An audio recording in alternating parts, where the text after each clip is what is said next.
India versus Australia is just one of those cricketing rivalries that can warm the hearts, that can get pulses racing, and it just gets everyone glued to their television sets or their computer screens, depending on where it is you're watching these matches. I mean, there's really nothing that is quite comparable to the feeling of a Border-Gavaskar Trophy series. And truth be told, the last one that India played exceeded all expectations, winning a series for the second straight time away from home in Australia. Massive accomplishment. In fact, ranks right up there with some of the best accomplishments that India have ever managed in the sport of cricket.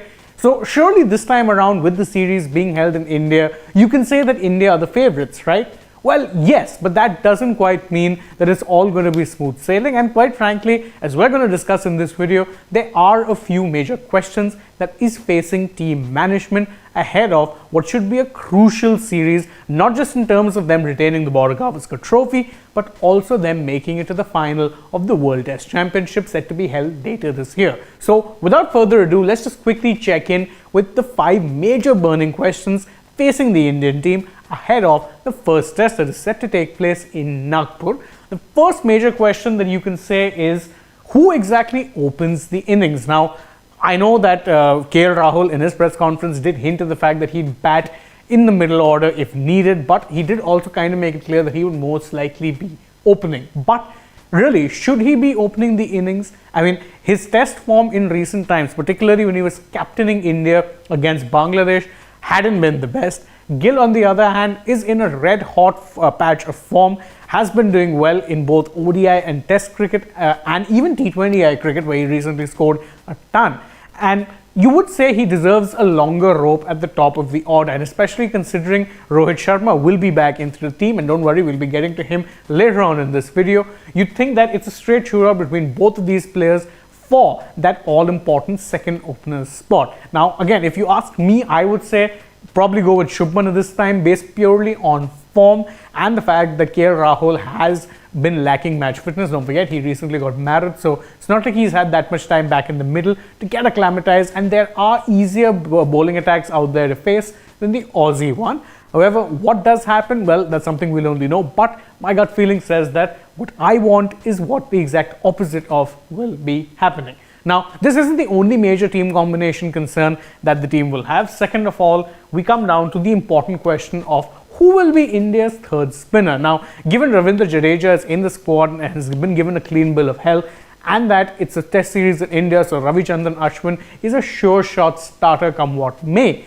The major toss-up is between two left-arm spinners who offer something very different, Akshar Patel and Kuldeep Yadav. Now, of course, there are pros and cons to both. Akshar is someone who's proven that, with his style of bowling can be very effective in home conditions, and you're expecting an absolute turner of a track at Nagpur. That's the hints we're getting from the, ground itself. So Akshar in these sort of situations can be a handful. Just remember how easily he ran through England in that Ahmedabad test in 2021. Kuldeep, on the other hand, red-hot form in Test cricket and even in white ball cricket, offers something very different. Chinaman bowler is an absolute rarity in cricket, and what's more important, his confidence is back, his rhythm is back. He will provide you a sure shot wicket-taking option. As I said, though, pros and cons to both, Akshar does provide a better batting option. So which of these spinners you choose to go for will tell you what it is that the team is trying to prioritize. Are they looking to have specialist wicket takers, or do they want to have a slightly longer batting?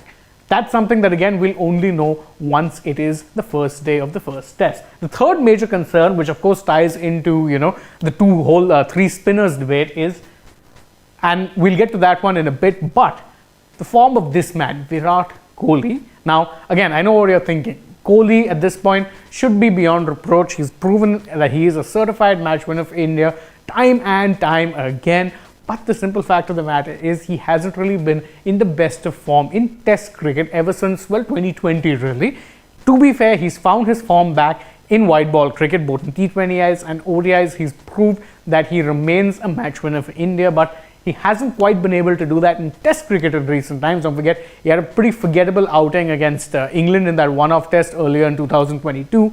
Even against Bangladesh, Kohli failed to set the world on fire. So obviously, there's a lot of concerns when it comes to Kohli's form. You can't say that he hasn't had match practice or he's not been playing enough. He's been playing pretty regularly, but that form still hasn't quite come. Although, again, if you'd ask any Kohli fan, myself included, you'd say no time like the present, considering the kind of record he has against Australia. But again, that's something that we'll only be able to ascertain when the match starts. For now, though, it definitely is one of those things that if Kohli doesn't fire, then India will most certainly be struggling, especially considering you're missing players like Shreyas Iyer and Rishabh Pant, who provided a lot of solidity in that lower middle and middle order. Now, of course, when you're talking about Kohli, it's impossible not to talk about this man, India skipper Rohit Sharma. Now again, for Rohit, the struggles have been worse.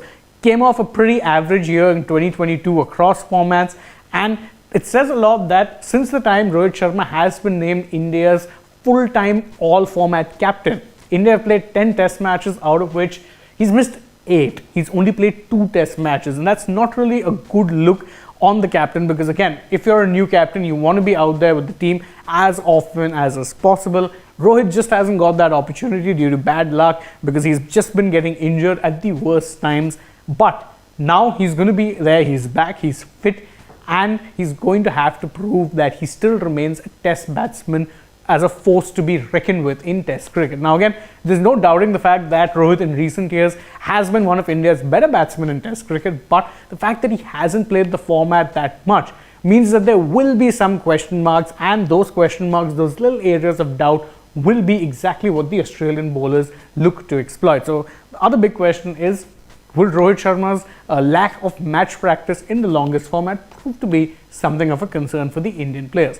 Last question, but definitely not least as far as these questions go, which of these pacers ends up getting benched? Because again, we do think that it is very likely India will be playing 3 spinners in the lineup at the very least. There's some news reports out there saying India may choose to play 4. So when, even if considering the fact that at least 3 will be played, you would be saying that you're picking out of one of these 3 seamers to be to be the 2 seamers part of the playing 11. Now again, the last few tests that India played, again, Umesh Yadav did very little wrong. In fact, he's someone who can do one thing that is very, very useful in Indian subcontinent conditions, get reverse swing. Nagpur also his home ground, but Shami and Siraj definitely would be slightly ahead of him in the pecking order. So it's very, very tough to say which of these 2 seamers or which of these 3 seamers India will, or which of these 3 guys you'll be picking out of, and which will be the unfortunate soul who ends up getting dropped. Again, it's going to be a harsh call, but if you're playing 3 full-time spinners, you're not going to be playing 3